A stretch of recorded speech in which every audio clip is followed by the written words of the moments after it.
Good evening, guys. Tonight, I have a story about a young woman who wove tapestries so truthful they revealed secrets the gods wanted hidden. You're about to discover what happens when perfect art becomes too dangerous to exist, and why destroying it gave its creator exactly what she'd always wanted. This is a tale from ancient Greece, where looms held ancient magic, and the line between mortal skill and divine jealousy was as delicate as spider silk. Our story takes us to the hills of Lydia, where purple dyes stained craftsmen's hands. We'll witness a weaving contest where honesty becomes more dangerous than lies. Watch as silk threads capture images so perfect they threaten the cosmic order. And see how a transformation meant as punishment becomes the greatest gift imaginable. So, get cozy, settle in, and let this tale of art, truth, and unexpected transcendence carry you toward peaceful dreams. Our story begins in the rolling hills of Lydia, where olive trees cast silver shadows and a young woman named Arachne is about to discover the extraordinary power in her hands. In the rolling hills of Lydia, where olive trees cast silver shadows, and shepherds guided their flocks through ancient paths worn smooth by countless generations, there lived a young woman whose fingers held magic that she did not yet understand. Arachne was her name, daughter to Idmon the dyer, granddaughter to shepherds who had worked these lands since the time when gods walked openly among mortals. Her father's hands were permanently stained purple from the murex shells he crushed in his workshop, transforming them into the costly dyes that wealthy merchants coveted. But Arachne's hands, her hands were destined for something far greater than commerce. The first sign of her gift came when she was barely 7 years old, small enough to sit cross-legged beneath her grandmother's ancient loom while the old woman worked.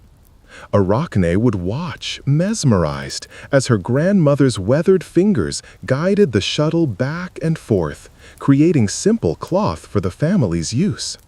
But when her grandmother stepped away to tend the fire, little Arachne would climb onto the bench and touch the threads herself. "Child, get down from there," her mother, Nephele, would scold, hurrying over to lift her away. "That loom is older than your grandfather's grandfather. You'll tangle the warp." But Arachne never tangled anything. Somehow, impossibly, her tiny fingers seemed to know exactly where each thread belonged. Even then, there was something different about her touch. Threads seemed to shimmer more brightly when she handled them. Patterns seemed to emerge of their own accord. By her 10th year, Arachne had claimed the small loom in the corner of their main room as her own. Her first complete piece was a simple square of cloth meant for kitchen use, but even that humble creation made visitors stop and stare. The weave was perfectly even, not a single thread out of place, and somehow the plain wool seemed to glow with an inner light. "The child has been blessed," whispered Melania, the village wise woman, when she came to see the cloth. "This is not ordinary skill." "Blessed by whom?" asked Nephele, though she felt a chill when she said it. "By Athena herself, surely," Melania replied, making a reverent gesture. "The goddess of wisdom and crafts has touched this girl's hands." Those words should have filled Arachne's family with gratitude and proper reverence. Instead, they planted the first seeds of something far more dangerous: pride. As the seasons turned, Arachne's skill grew with supernatural speed. By 12, she was creating tapestries that told stories, their images so vivid they seemed to move in the lamplight. By 14, merchants were traveling from distant cities to commission her work, offering prices that made her father's eyes widen in disbelief. "I could stop dyeing shells altogether," Idmon mused one evening as he counted the gold coins a Corinthian trader had paid for one of Arachne's wall hangings. "We could live like nobles on what your daughter earns with her needles." "Don't speak of stopping your trade," Nephele warned, though she too was awed by the fortune their daughter's fingers could command. "The gods give gifts, but they can also take them away. We must remain humble." Arachne, stitching by the fire nearby, looked up from her work with eyes that gleamed like dark jewels. "Humble?" she said softly. "Why should I be humble about what I have earned through my own efforts?" "Because," her mother replied carefully, "all skill comes from the gods, particularly the skill of weaving, which belongs to Athena." "Does it?" Arachne asked, her voice still mild, but with an edge her mother did not like. "I have practiced every day since I was old enough to hold a needle.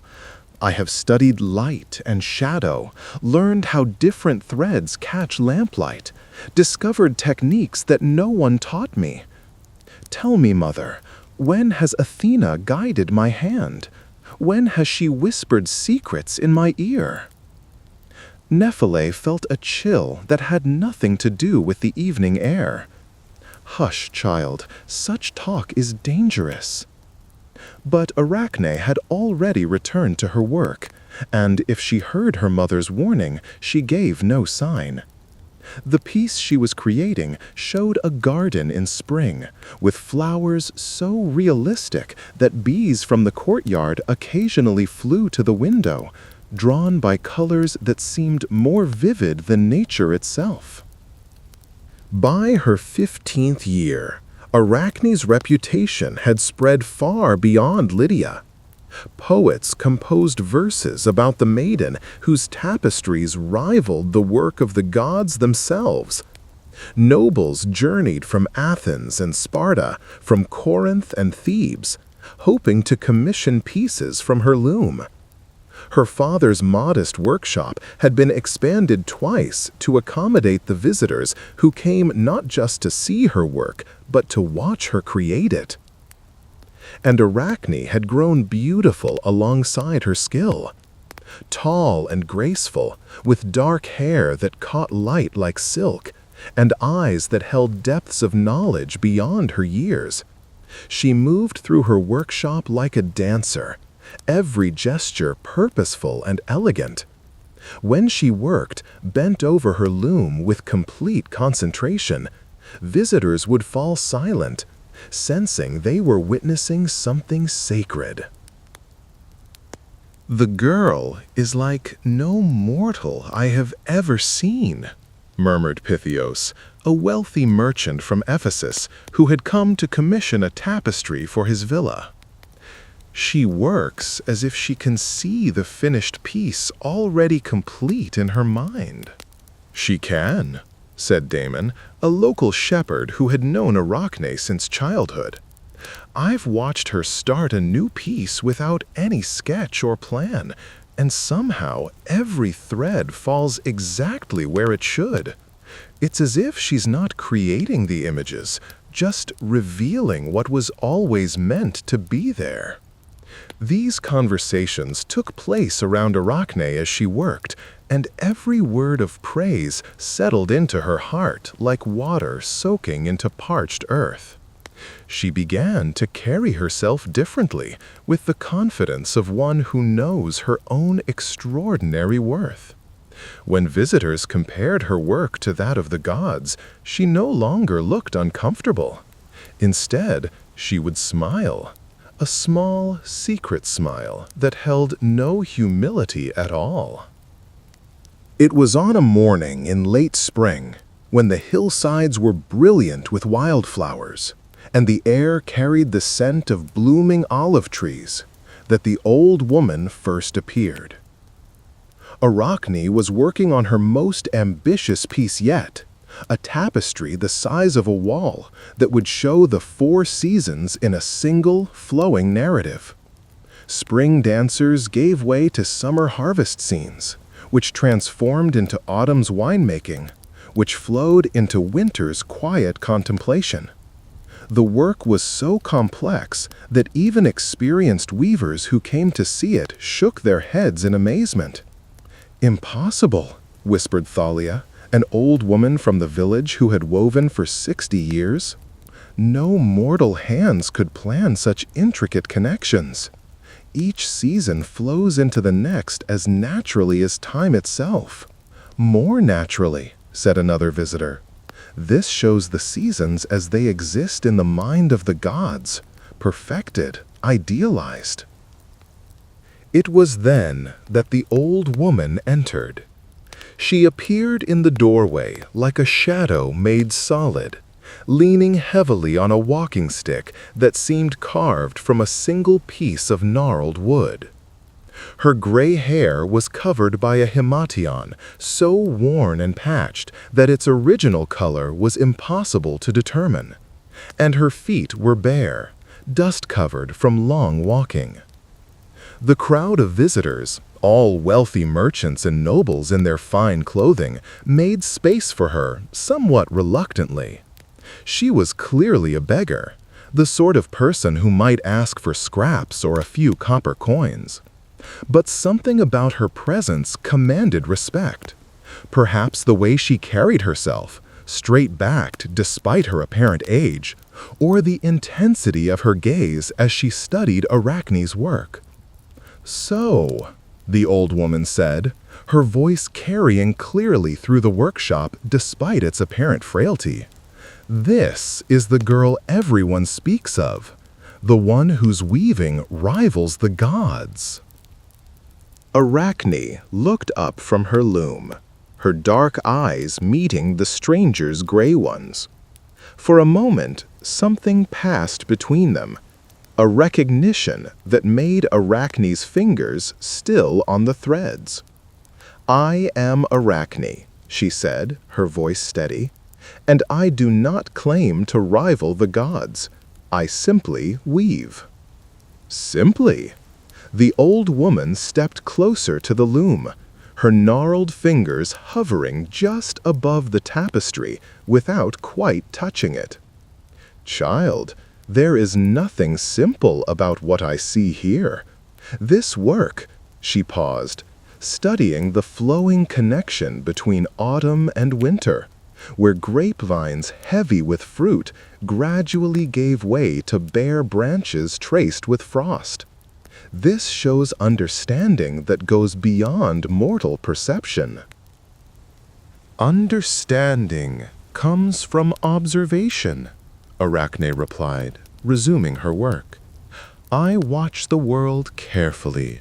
I see how light changes through the seasons, how colors shift, how one thing transforms into another." "And who taught you to see so clearly?" "I taught myself." The old woman was quiet for a long moment. When she spoke again, her voice carried a weight that made everyone in the workshop listen more carefully. "Child, skill like this is a gift, and gifts, especially gifts of such magnitude, come from sources beyond ourselves. It would be wise to acknowledge that source." Arachne's hands stilled again, but this time there was tension in her posture. "What source should I acknowledge? I see no teacher beside me. I have received no divine instruction. Every technique I use, I discovered through my own experimentation. Every color combination, every pattern, every method of creating these effects, All of it came from my own mind and my own hands." "Your own hands, perhaps," the old woman said quietly. "But hands can be guided by powers their owners do not recognize." "Then perhaps," Arachne said, her voice growing cool, "those powers should make themselves known instead of working in secret and expecting gratitude for hidden help." A murmur ran through the watching crowd. Several people made quick gestures to ward off evil, and Thalia actually stepped backward, her face pale with fear. The old woman studied Arachne for a long, silent moment. In that silence, the workshop seemed to grow unnaturally quiet. Even the sounds from the street outside faded until only the whisper of thread against thread could be heard. "Be very careful, daughter of Idmon," the old woman finally said. "Pride is a beautiful flower, but it grows in poisoned soil. What blooms in pride often withers in sorrow." "And what withers in false humility," Arachne replied, meeting the old woman's gaze directly, "might have flourished in honest recognition of its own worth." The old woman nodded slowly, as if Arachne had just confirmed something she had suspected. "I see. Then you believe your worth needs no recognition beyond your own?" "I believe my work speaks for itself," Arachne said. "Look at this tapestry. Study every thread, every connection, every color.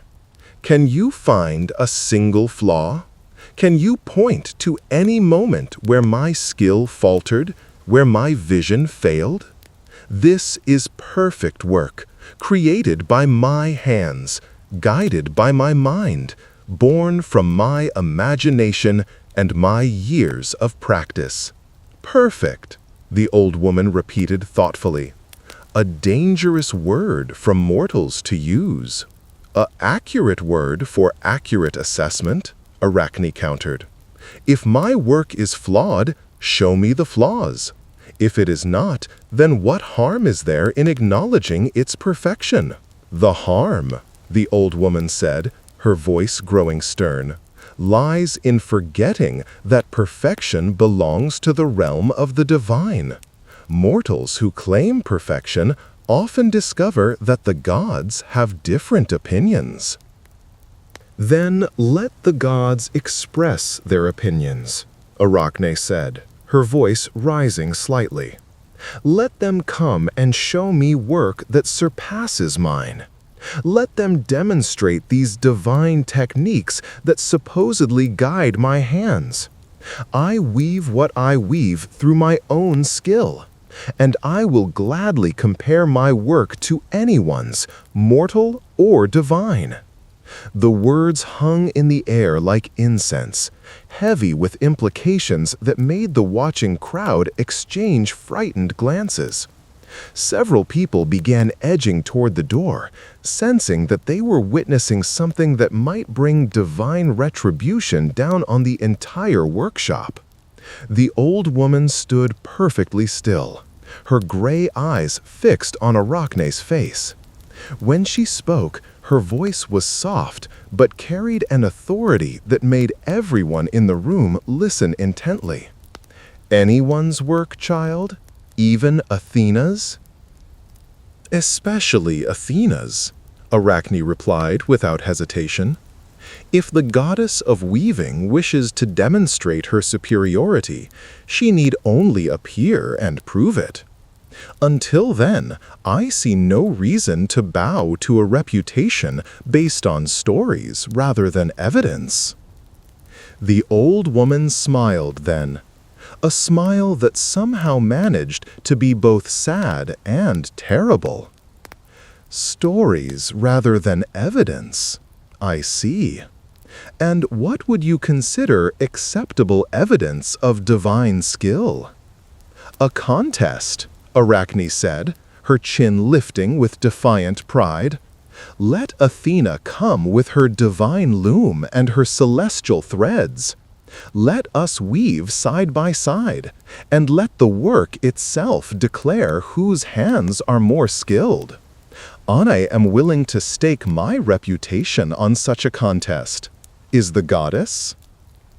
For a heartbeat that stretched like an eternity, the old woman said nothing. The workshop had grown so quiet that heartbeats seemed thunderous, breathing seemed loud as wind. Then, slowly, the old woman began to straighten. Her bent back grew erect. Her hobbled stance became proudly upright. The gnarled walking stick in her hand began to gleam like polished silver. "Very well," she said, and her voice was no longer creaky with age, but clear and strong as bronze bells. "Let it be a contest." The transformation was subtle at first, a brightening of the air around the old woman, a sense that the very shadows were pulling back to give her more room. Her patched himation began to shimmer, revealing underneath not rags, but cloth that seemed woven from starlight itself. Her gray hair lifted as if moved by an unfelt wind, and her eyes blazed with silver fire that spoke of wisdom beyond mortal comprehension. When Athena stood revealed in her true form, the workshop fell into profound silence. Several of the visitors dropped to their knees in terror and reverence. Thalia covered her face with her hands, weeping with fear.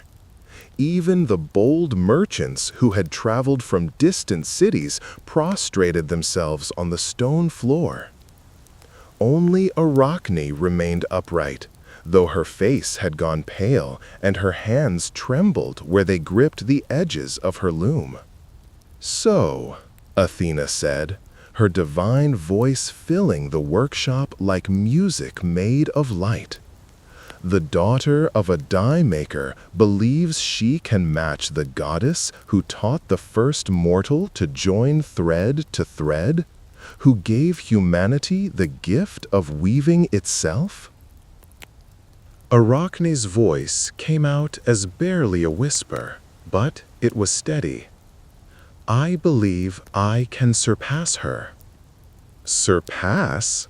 Athena's silver eyes narrowed, and power crackled around her like contained lightning. "You would claim to surpass the source of your own art?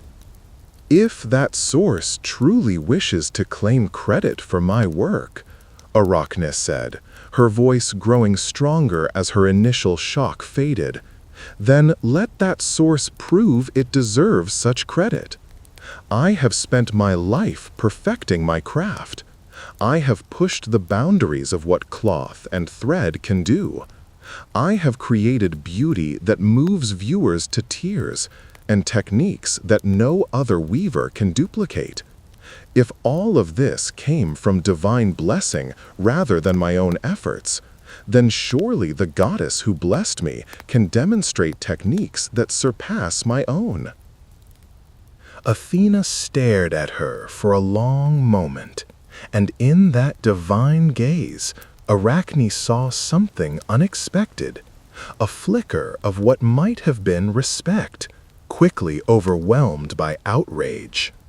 "You dare," Athena whispered, and the words carried the force of storm winds.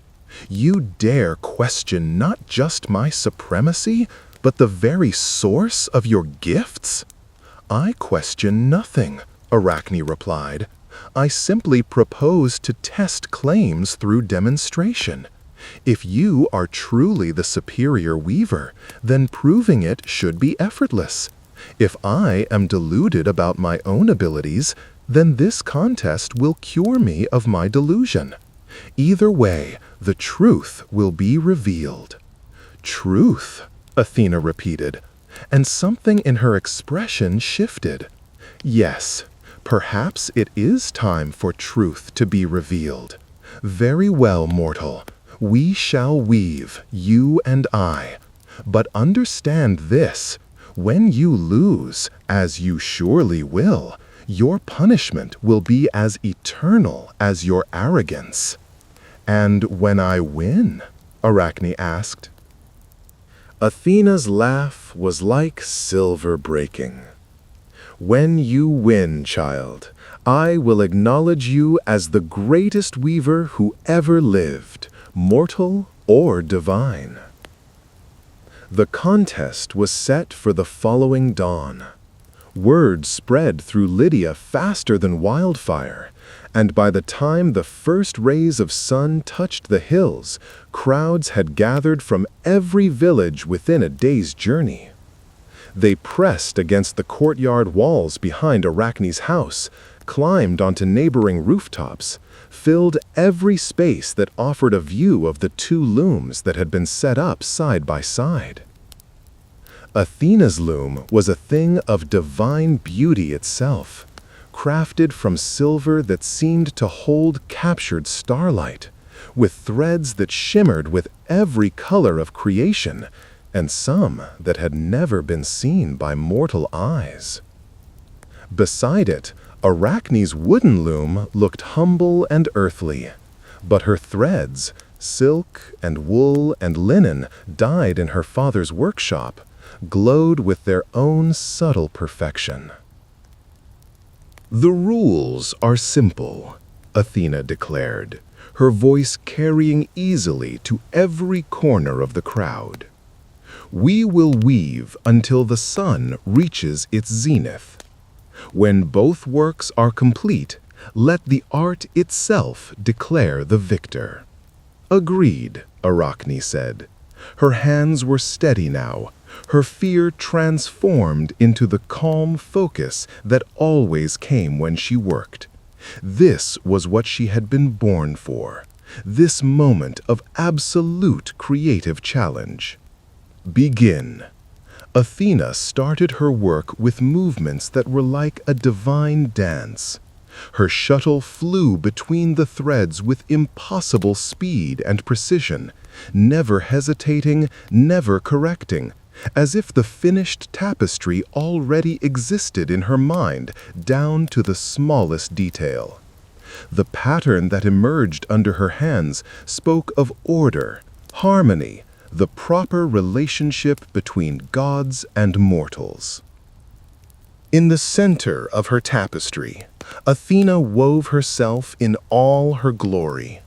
Wise, just, powerful, deserving of reverence. Around this central figure, she created scenes of divine justice. Mortals who had challenged the gods meeting their rightful punishments. Cities blessed by divine favor when their people showed proper piety. Heroes rewarded for their respect and humility before divine authority. She wove King Lycaon, transformed into a wolf for trying to deceive Zeus with human flesh. She showed Niobe, turned to stone for claiming her children were more beautiful than those of Leto. She depicted Marsyas, flayed alive for daring to challenge Apollo to a musical contest. Each image was perfect in its technique and clear in its message. Mortals who forgot their place were swiftly and justly punished. The border of her tapestry showed olive branches, her own sacred plant, intertwined with symbols of wisdom, craft, and righteous war. Every thread proclaimed the glory and justice of the gods, the wisdom of mortals who knew their place in the cosmic order. But Arachne wove with the desperate inspiration of someone who knew this was her one chance to prove a truth that burned in her heart. Her fingers moved with inhuman speed and precision, pulling forth images that made the watching crowd gasp in recognition and whisper in fear. She wove Zeus in all his infidelities, showing the king of the gods not as a wise ruler, but as a creature driven by lust and deception. She showed him transforming into a swan to seduce Leda, becoming a bull to carry off Europa, taking the form of golden rain to reach imprisoned Danae. Each transformation was woven with exquisite detail, the god's divine features clearly recognizable even in his animal forms. She showed Poseidon's brutal pursuit of Demeter, who had tried to escape by transforming herself into a mare, only to have the god become a stallion to continue his chase. She wove Apollo's cruel treatment of Cassandra, gifting her with prophecy only to curse her when she refused his advances, ensuring that her true warnings would never be believed. She depicted Hades carrying off Persephone while the girl's mother searched frantically through the world. She showed Artemis transforming Actaeon into a stag to be torn apart by his own hunting dogs, all because he had accidentally seen her bathing. She wove the story of Io, transformed into a cow by Zeus to hide his affair from Hera, then tormented by the jealous goddess with stinging flies that drove her to madness. Every thread told a story the gods would prefer untold. Every image revealed the hypocrisy behind claims of divine justice. Her work showed the gods not as wise and benevolent rulers, but as beings who used their power to satisfy their desires while punishing mortals for far lesser crimes. But more than the subject matter, more than the dangerous truths she dared to weave, was the incredible skill with which she created each scene. The figures seemed to breathe, their emotions clear in every line of their faces. Zeus's transformation into a swan showed feathers so real they seemed to rustle in an unfelt breeze. Poseidon's horses seemed to move with thundering hooves across the fabric. The very air around each figure seemed to shimmer with life. As the morning progressed and both tapestries neared completion, the crowd fell into an awed silence. They were witnessing something unprecedented, not just a contest between mortal and divine, but a confrontation between two different visions of truth itself. When the sun reached its zenith, both goddess and mortal stepped back from their completed works. Athena's tapestry was magnificent, every thread in perfect place, every color precisely chosen, every image a masterwork of divine technique. It proclaimed the glory and justice of the gods with undeniable artistic brilliance. But Arachne's work. Arachne's tapestry was perfect in ways that transcended mere technique. It was truth made visible, honesty woven into beauty so pure and devastating that even the gods themselves could not deny its accuracy. Every scene she had depicted was historically accurate, every emotion truthfully rendered, every hidden hypocrisy exposed with compassionate but unwavering clarity. The technical skill equaled Athena's own, perhaps surpassed it, in its combination of beauty and brutal honesty. But more than that, Arachne had woven with a courage that Athena, bound by her need to maintain divine dignity, could never match. She had shown the gods not as they claimed to be, but as they truly were. Athena stared at the tapestry, her silver eyes wide with disbelief. She reached out with one trembling finger to touch the work, and where her divine essence met Arachne's mortal creation, sparks of silver light danced like trapped lightning. The work was flawless, undeniably, impossibly flawless. And in that flawless perfection, Athena saw not just her own defeat, but something far more dangerous, a truth so pure and undeniable that it threatened the very foundations of divine authority. "This," Athena whispered, her voice barely audible above the wind that had begun to stir around the courtyard. "This is perfect," Arachne said quietly. "It is perfect, isn't it?" The word hung in the air between them like a blade. Around the courtyard, the watching crowd held their breath, sensing they stood at the fulcrum of a moment that would reshape their understanding of the relationship between mortal and divine. Athena's finger still touched the tapestry, and through that contact, she felt the full weight of Arachne's artistic achievement. Every thread sung with truth. Every image resonated with honest emotion. The technical mastery was absolute, but beyond that was something even more remarkable, a moral courage that allowed the creation of beauty that did not flinch from difficult truths. For a heartbeat that lasted an eternity, Athena felt something she had rarely experienced in her long, divine existence. She felt humbled. But that feeling lasted only a moment before it was overwhelmed by another emotion, one far more familiar to the gods when confronted with mortal achievement that threatened their supremacy: rage. "You dare," Athena breathed, and her voice began to build like approaching thunder. "You dare create such truth?" Arachne suggested, her voice calm despite the divine fury building around her. "Such slander!" Athena's voice cracked across the courtyard like lightning, and several people in the crowd cried out in fear. "You call this perfection? This collection of lies and distortions?" "What lies?" Arachne asked, still calm. "Show me a single scene that did not happen exactly as I have depicted it. Point to one image that misrepresents the actions of the gods."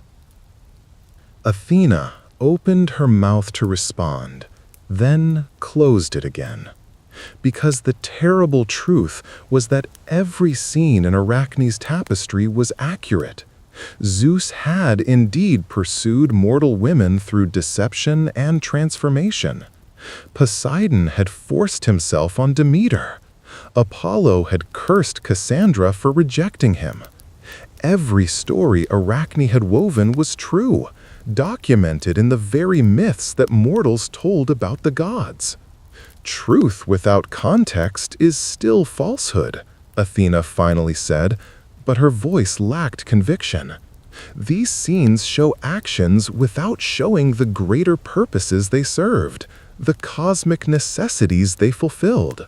"Do they?" Arachne gestured toward her tapestry. "Look again, goddess. Look at the faces I have given your divine family. Do you see mockery there? Do you see hatred or contempt?" Athena looked, and reluctantly saw what Arachne meant. The faces of the gods in her tapestry, even while committing their questionable acts, were rendered with complexity and even compassion. Zeus's face showed not just lust, but longing, a kind of desperate hunger for connection that made him almost sympathetic even in his worst moments. Apollo's expression as he cursed Cassandra showed not just wounded pride, but genuine heartbreak at her rejection. "You have shown us as we are," Athena said slowly, "not as we would choose to be seen." "Yes," Arachne said simply, "and I have shown you beautiful anyway. Flawed, perhaps, complex, certainly, but still beautiful in your very complexity.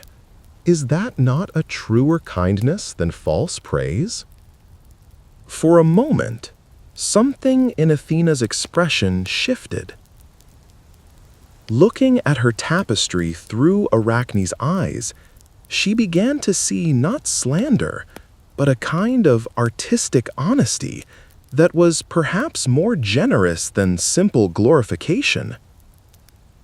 To be seen completely, flaws and virtues both, and still be rendered beautiful. But then her gaze fell on the border of Arachne's tapestry, and her moment of understanding vanished in a fresh surge of fury.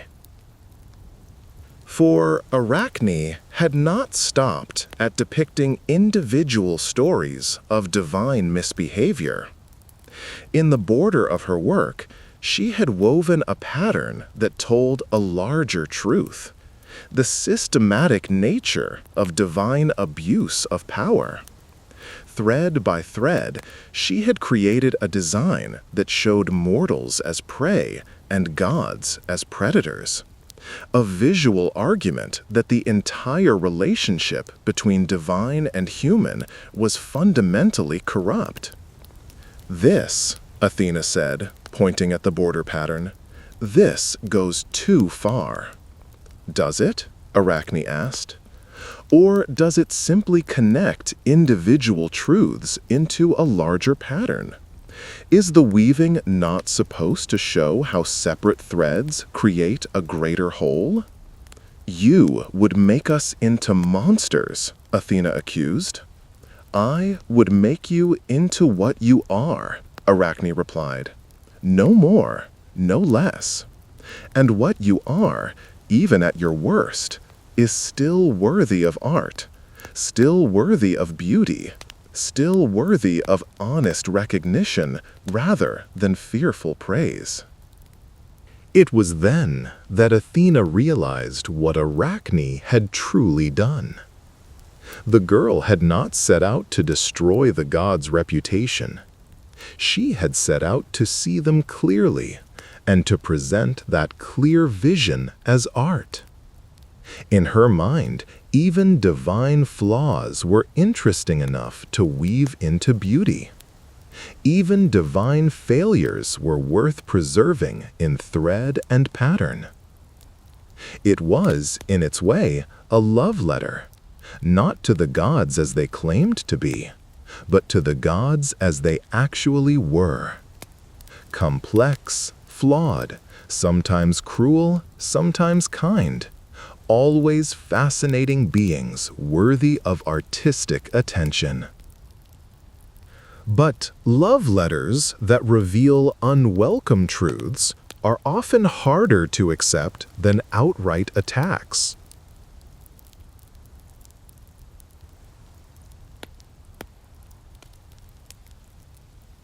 "Your skill," Athena admitted through gritted teeth, "is indeed perfect. Your technique is flawless. Your artistic vision is comprehensive." "Thank you," Arachne said, and she meant it sincerely. But perfection that serves the wrong ends is more dangerous than flawed work that serves the right ones, Athena continued, her voice growing cold. "You have used your perfect skill to create perfect destruction of proper order. You have woven chaos disguised as beauty." "I have woven truth disguised as nothing at all," Arachne countered. "Truth needs no disguise. It simply needs to be seen clearly." "And what of the consequences of this truth?" Athena demanded. "When mortals see your tapestry, what will they think? That the gods are not worthy of respect? That divine authority can be questioned?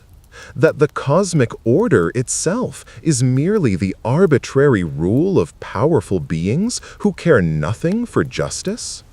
They will think what they choose to think, Arachne said.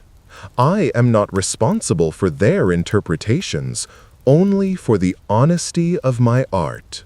Honesty, Athena repeated, and her voice carried a weight that made the very air seem heavier. You speak of honesty as if it were always a virtue. But some truths, mortal child, are too dangerous for the world to bear. Then perhaps, Arachne said quietly, the world needs to become strong enough to bear them. That was when Athena struck. The goddess raised her hand, and divine fury poured forth like contained lightning finally released. The silver loom shattered into 1,000 gleaming fragments that scattered across the courtyard like fallen stars. The threads of starlight she had woven dissolved back into pure light, leaving no trace of her perfect tapestry. But it was not her own work Athena truly sought to destroy. It was the dangerous beauty of Arachne's truth-telling, the perfect art that threatened to undermine the very foundations of divine authority. If you love weaving so much, Athena snarled, divine power crackling around her like visible rage, then weave forever, but never again as human. Never again with human hands that can shame the divine order. Never again with a human voice that can speak such dangerous truths. The transformation began at Arachne's fingertips. She felt her skin darkening, hardening, becoming something that was no longer quite flesh. Her fingers began to elongate and multiply, splitting and reshaping themselves into forms better suited for a different kind of creation. But as her body changed, Arachne felt something unexpected. Instead of horror or despair, she felt a strange sense of completion, as if she were finally becoming what she had always been meant to be. "You think to punish me," she said, and her voice was already beginning to change, becoming softer but somehow more certain.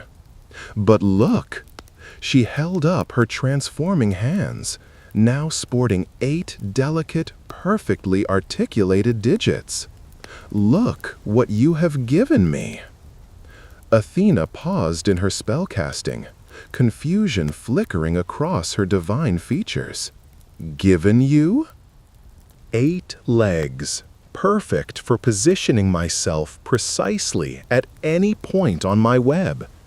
8 eyes to see every thread, every angle, every possibility of pattern and design. And silk. Arachne's voice filled with wonder as she felt the first strands forming within her changing body. Silk that is part of my very essence. Thread that comes from my own being. Material that will respond to my will as no external thread ever could. Her body was shrinking now, taking on a form that would have terrified most humans. But Arachne felt only fascination as she examined her new shape, testing the sensitivity of her multiple legs, the precision of her new vision, the potential of the silk glands she could feel developing within her abdomen. "You wanted to create perfect art through perfect technique," Athena said, but her voice now carried uncertainty along with anger. "Now you shall create it as a predator, trapping and consuming the very beings you once sought to enlighten with your dangerous truths." "Shall I?" Arachne asked, and her voice, though changed, still carried the calm confidence that had marked all her speech. Or shall I create beauty that captures more than prey? She tested one of her new legs against the ground, marveling at the sensitivity that allowed her to feel the smallest vibrations, the tiniest changes in tension. "Goddess," she said, "you sought to punish me by making me weave forever, but I have never wanted anything else. This form you have given me, it is not a curse, it is perfection." And with that, she scuttled gracefully toward the corner of the courtyard where the morning sun would not bleach the colors from her work. The crowds had long since fled, terrified by the display of divine power and the shocking transformation they had witnessed. Only Athena remained, staring after the creature that had once been Arachne with an expression of dawning realization. The spider that had been Arachne found her chosen corner and began to work. Her first web was unlike anything that had ever existed in the natural world.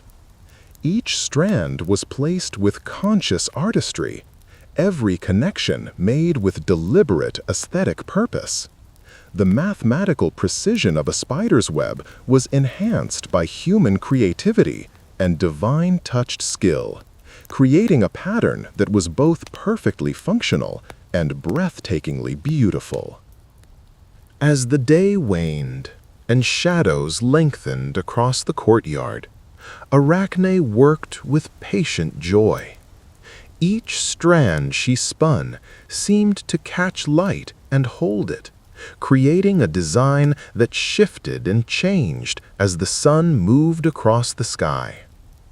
When evening came and the first stars appeared, her web sparkled like a constellation brought down to earth. But this was only her first creation in her new form. As the seasons turned, her artistry grew and evolved. Each web became more complex, more beautiful, more deliberately designed than the last. She learned to incorporate dewdrops like jewels, to use different thicknesses of silk for varying effects, to create patterns that told stories for those who knew how to read them. And sometimes, though no human would ever know this, she would create webs that still carried messages. Webs whose patterns, when viewed from the right angle in the right light, would show scenes of divine complexity and beauty. Webs that somehow managed to capture the same truths she had once woven into cloth, now preserved in silk and morning dew. Athena, watching from the shadows night after night, began to understand the true nature of what she had done.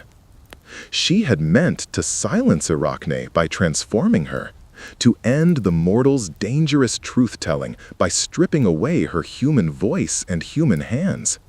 But instead, she had given her rival something far more powerful, a form perfectly suited to her art, and the gift of immortality to practice it.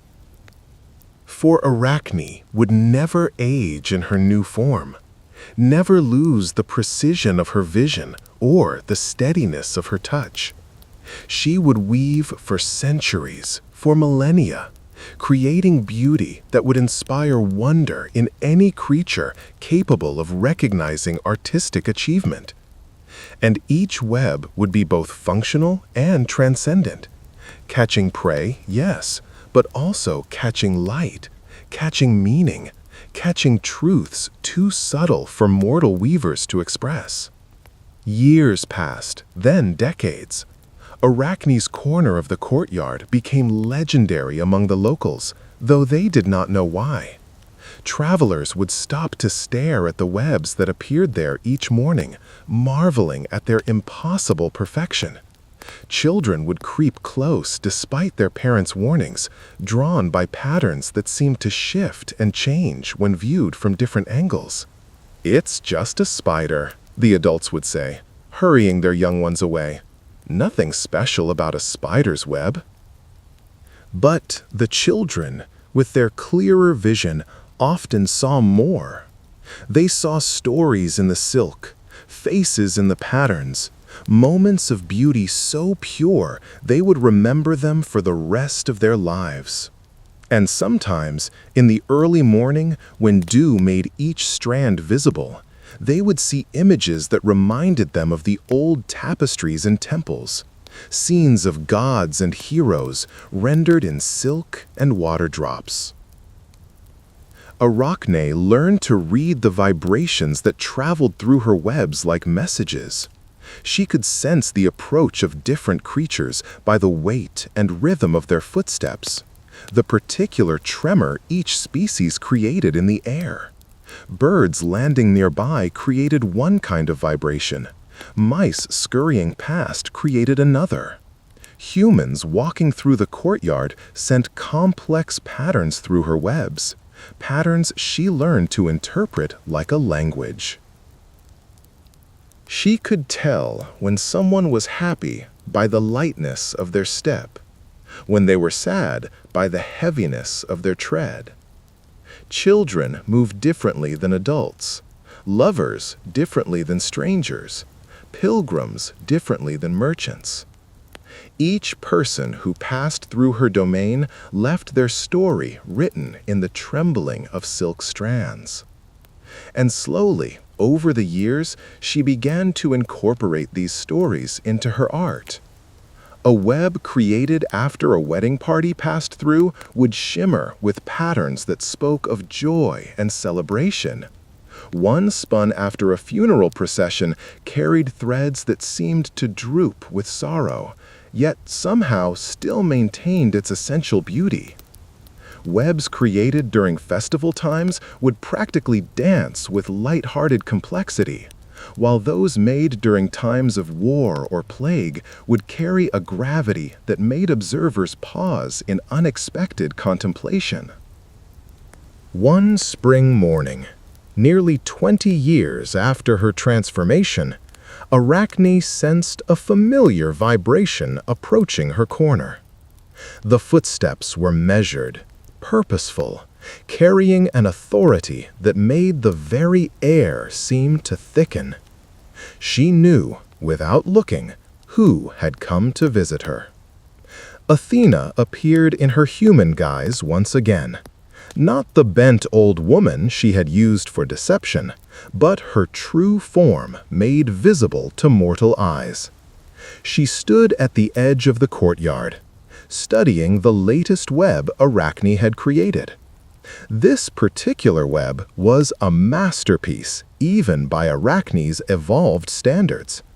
Spun in the early hours of dawn, when the air was still and perfect for precise work, it incorporated techniques she had developed over 2 decades of constant practice. The main structure followed mathematical principles that created optimal strength and beauty. But overlaid on this foundation were patterns that seemed to tell the story of the courtyard itself. In the upper sections, rendered in silk so fine it was barely visible except when light struck it perfectly, were scenes that seemed to show the contest between goddess and mortal. The images were abstract, suggested rather than literal, but unmistakably present for those who knew how to look. Below that, in threads of varying thickness, was the story of transformation, change that appeared to be punishment but revealed itself as transcendence. And throughout the web, connecting every section to every other, were lines that spoke of continuity, of art that endures, of truth that finds new forms of expression, even when its original voice is silenced. 20 years, Athena said softly. her divine voice carrying clearly to Arachne's enhanced hearing. 20 years you have woven in this corner, and every web is more beautiful than the last. Arachne paused in her work. She was adding the final touches to a section that seemed to capture the play of morning light on stone, and turned several of her eyes toward the goddess.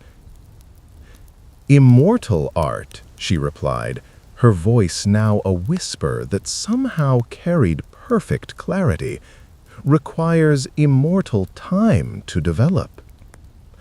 "I came to see if you had learned humility," Athena said.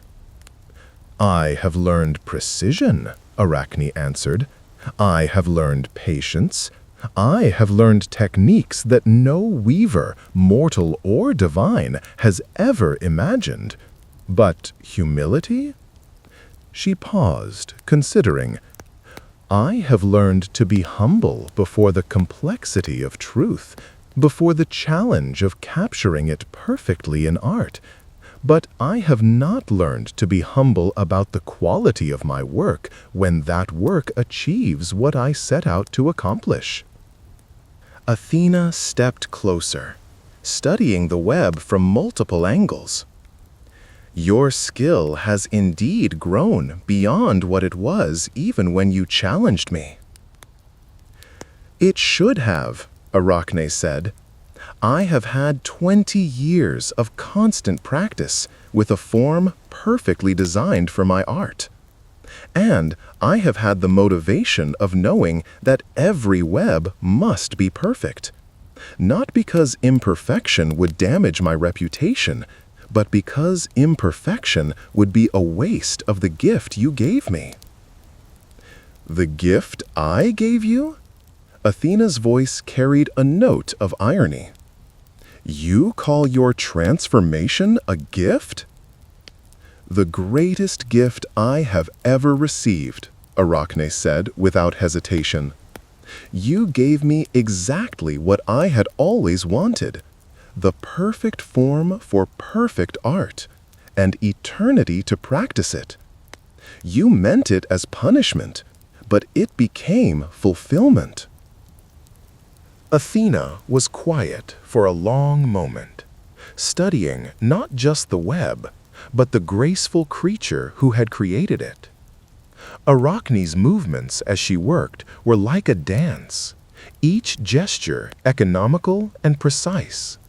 Her multiple eyes allowed her to see her work from several perspectives simultaneously, ensuring perfect balance and proportion.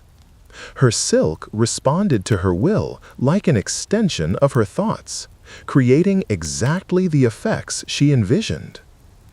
"Do you ever miss being human?" Athena asked. Arachne considered this seriously. "I miss the ability to speak with other weavers about technique," she said finally. "I miss being able to share discoveries with others who might appreciate them. But I do not miss the limitations of human hands, or human materials, or a human lifespan that would have ended my work just as I was beginning to understand its possibilities."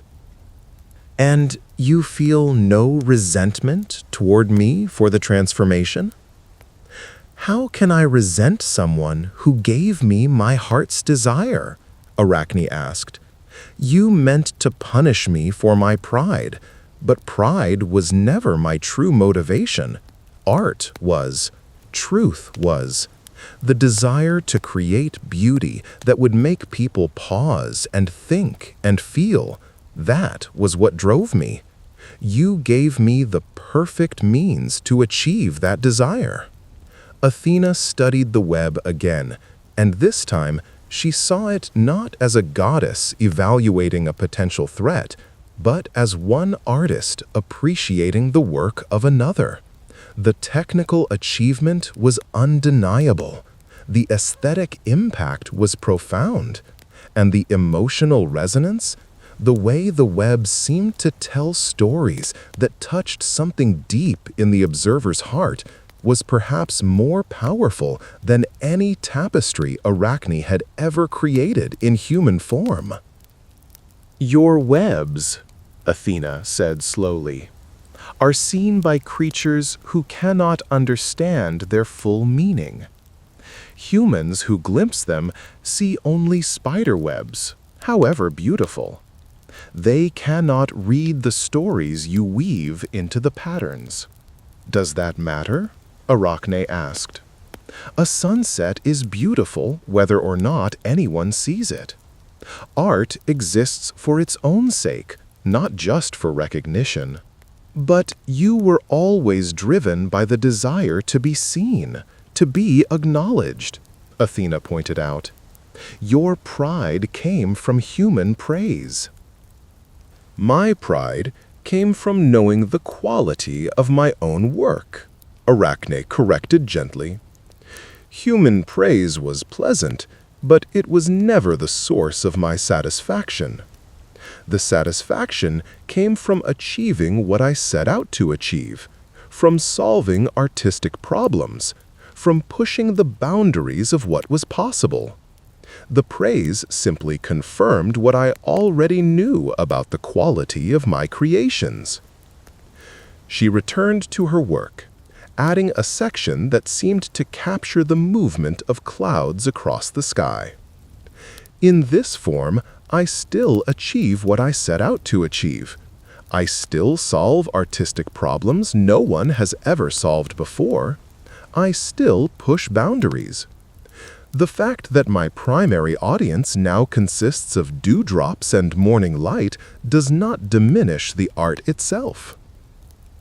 Athena watched her work for several more minutes, observing the careful placement of each strand, the way Arachne used variations in silk thickness to create effects of light and shadow, the mathematical precision underlying every artistic choice. "I have come to understand," Athena said finally, "that you were never my enemy." "No," Arachne agreed.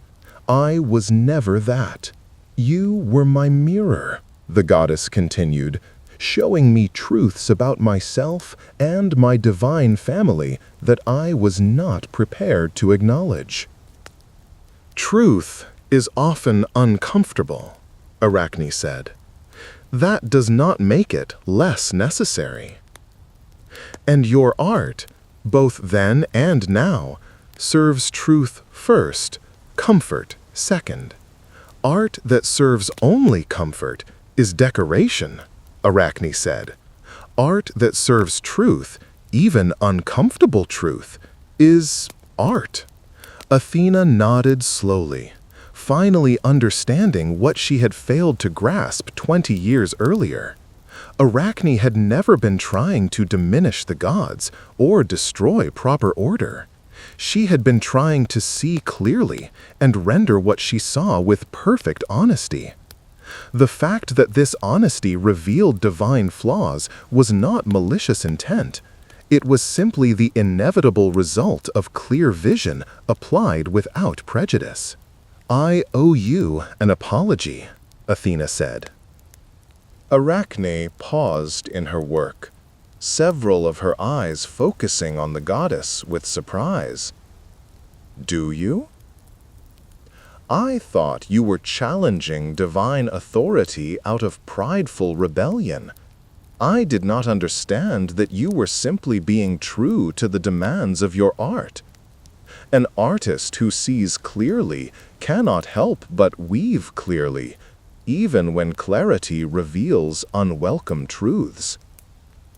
And a goddess who rules justly cannot help but defend the order that allows her to rule," Arachne replied.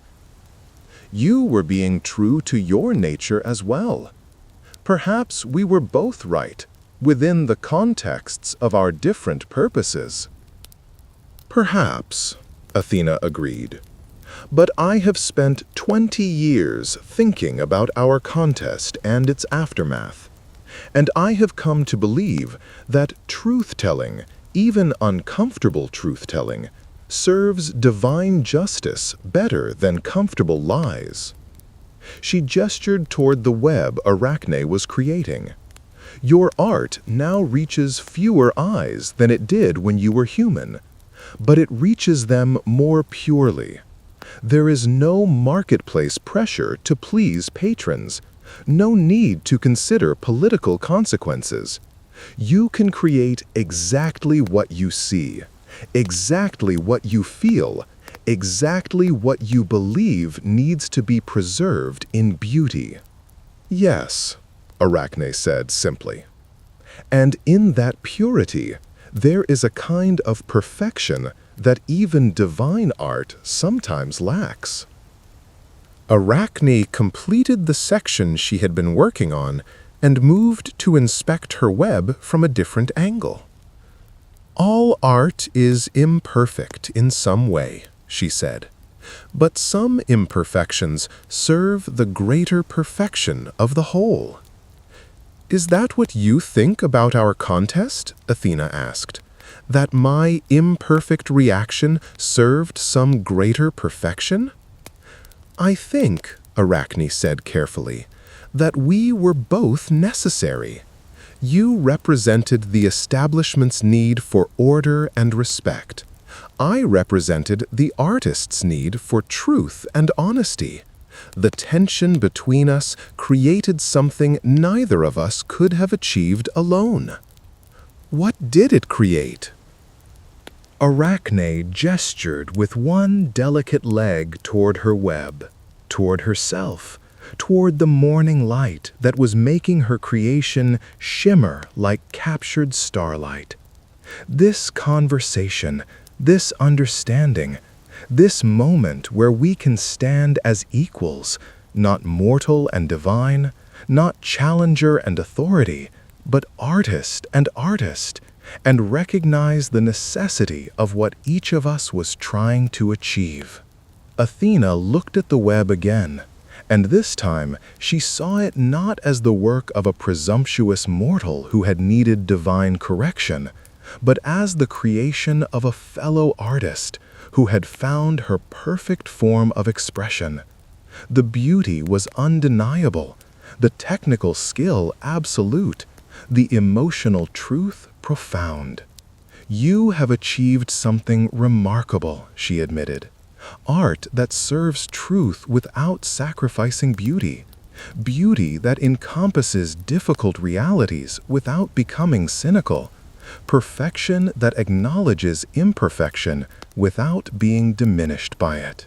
Thank you, Arachne said, and meant it. And you have taught me something I needed to learn about the relationship between art and authority. Truth-telling that springs from artistic integrity is not the same as rebellious challenge to proper order. Sometimes the gods need to be seen clearly, even when, especially when, that clarity reveals our flaws. Truth serves everyone, Arachne said, even when it hurts. They stood together in companionable silence as the morning light shifted and changed, making Arachne's web display different aspects of its complex beauty. Neither goddess nor transformed mortal felt the need to say more. Understanding had been reached, not the understanding either had expected 20 years ago, but the understanding that had grown from 2 decades of contemplation and artistic practice. Finally, Athena prepared to leave. But before she departed, she made a gesture toward Arachne's web, a blessing that would ensure its beauty would be visible to any creature capable of appreciating artistry, that would protect it from careless destruction, that would allow its truth-telling to continue for as long as Arachne chose to create. "Weave well," Athena said. "I will," Arachne replied. And she did. In the seasons that followed Athena's visit, Arachne's art evolved yet again. Now that she knew her work was seen and understood by at least one other being capable of appreciating its full complexity, she felt free to attempt even more ambitious projects. She began creating webs that changed throughout the day, designed to tell different stories as the light shifted from dawn to dusk. She developed techniques for incorporating elements of her environment, dewdrops, fallen leaves, flower petals, into her designs, creating temporary masterpieces that existed only for hours before dissolving back into nature. She learned to read the patterns of wind and weather, timing her work to take advantage of natural phenomena that could enhance her artistic effects. Webs created just before rainfall would catch droplets in precisely calculated patterns. Those spun during the first frost would acquire crystalline decorations that transformed them into winter jewels. And always, she continued to incorporate truth into beauty. Her webs told the ongoing story of the world around her, the changing seasons, the cycles of growth and decay, the small dramas of the creatures who shared her domain. But they also continued to tell larger truths about the nature of power, beauty, justice, and the complex relationships between all living things. Mortals who glimpsed her work might not understand its full meaning, but they felt its impact. Children who saw her webs often became lifelong lovers of beauty. Adults who paused to study them found themselves thinking more deeply about the patterns that connected all things. Even birds and insects seemed to recognize that something special occurred in her corner of the courtyard, often lingering longer than necessary in the vicinity of her latest creation. Decades passed, then centuries. Arachne became legend, then myth, then something between memory and dream. But she continued to weave, each web a chapter in an endless story of art serving truth, beauty encompassing complexity, perfection acknowledging the imperfect nature of existence itself. And in her corner of the world, morning after morning, the light would catch on strands of silk and reveal patterns that spoke of things both terrible and beautiful, simple and complex, mortal and eternal. Each web was a prayer written in silk, a poem composed of captured light, a truth preserved in the most ephemeral and perfect of materials. The girl who had once been so proud of her human skill had become something far greater, not through humbling, but through transformation into her truest self. She had found her perfect form, her perfect art, her perfect purpose. And she wove, and she was content.